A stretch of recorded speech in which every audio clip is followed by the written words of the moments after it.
We have Dr. Tapaswini Pradhan with us. She is Senior Consultant, Surgical Oncology in Fortis Hospital. And of course, I want to begin this chat by asking you, what all precautions should we take in Unlock 1.0? Because everybody is heading out, people are starting going to their offices. What precautions would you really suggest? See, I think a lot of things have been reiterated again and again. And the first and the foremost is hand hygiene.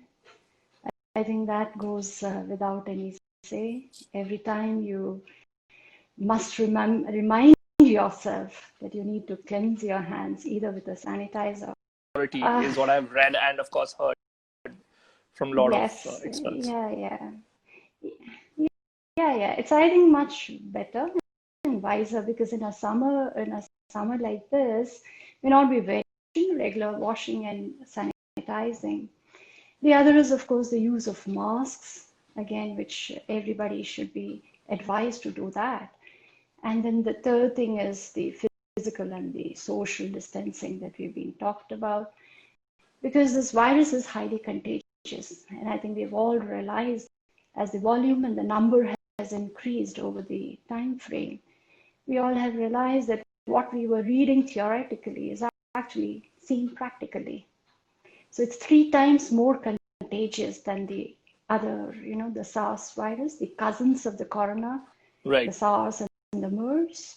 So because is a million, billion, trillion, quadrillion dollar question, and that is what is the status of vaccine so far? So what do you think? What's the status of vaccine so far?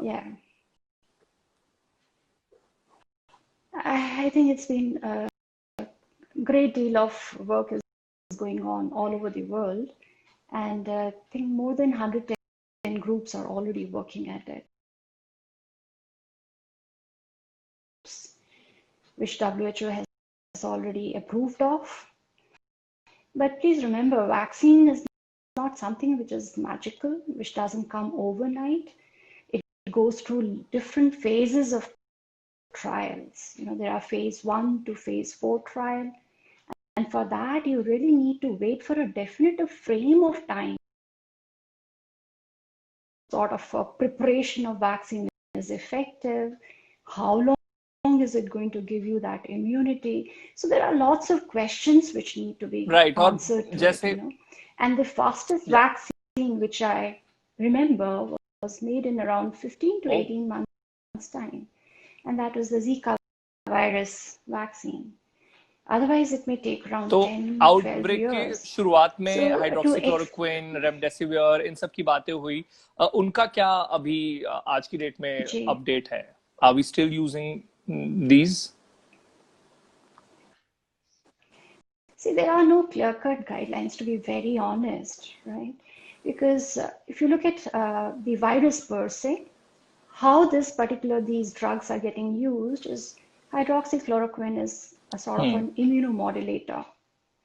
So what we talk about in this coronavirus is how it is affecting our immune system. So we are translating all this to the fact that the immune system may be probably modulated by certain drugs which are immunomodulators. And also the vaccine shares a feature of malaria and HIV, thinking that it would work, but it is not a very highly recommended drug in the treatment per se, but it can be used in a prophylactic manner for those people who are high risk, like healthcare workers.